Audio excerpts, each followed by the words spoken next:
shit.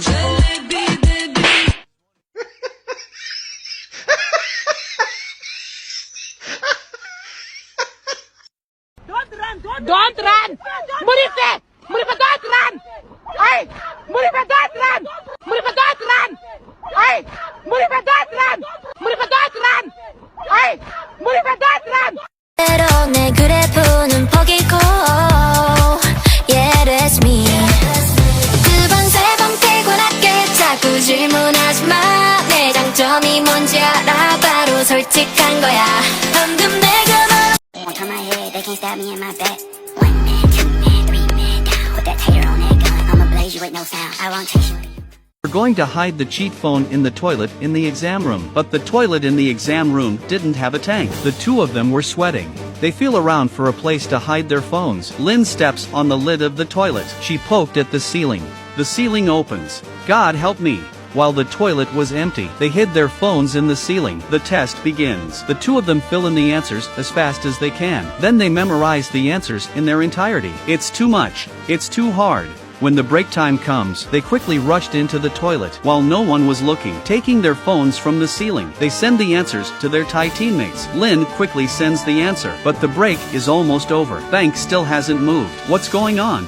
It turns out that Bank suddenly threatened Pat to give him $500,000 if he didn't transfer the money to him. He wouldn't send the answers. Pat was furious, but he transferred the money for the answer. Bank received the money and sent the answers immediately. The second part of the exam began. The pair continued to work through the questions quickly. They kept memorizing the answers. When the break came, Lynn was suddenly stopped by the invigilator. Her body was tense. The examiner saw that she was too nervous. He told her to take it easy. What a scary guy. It looks like there's going to be an accident up ahead.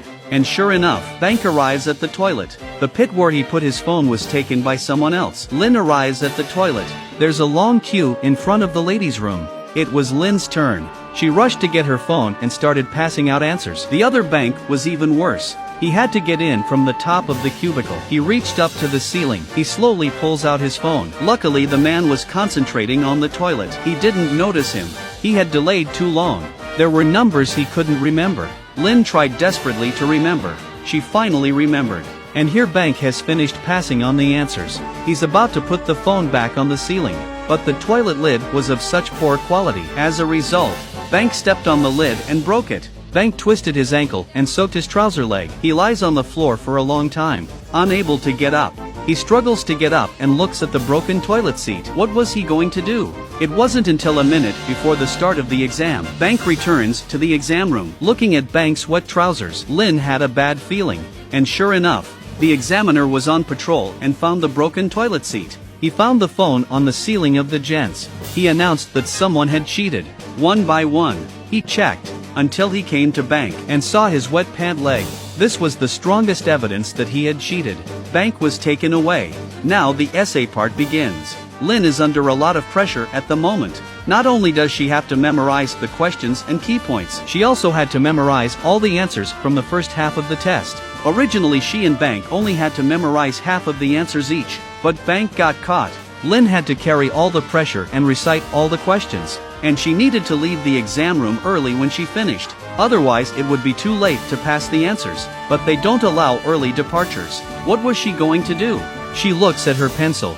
Lynn had an idea. Mimi, tachite, Mimi. Si singe dream me chichindwe. Digabami utaya basi.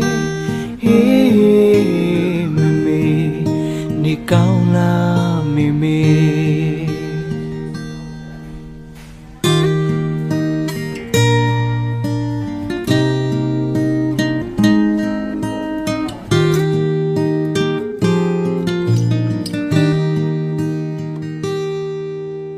Mimi, nalona ye kapya. Asonte me pizza de mita.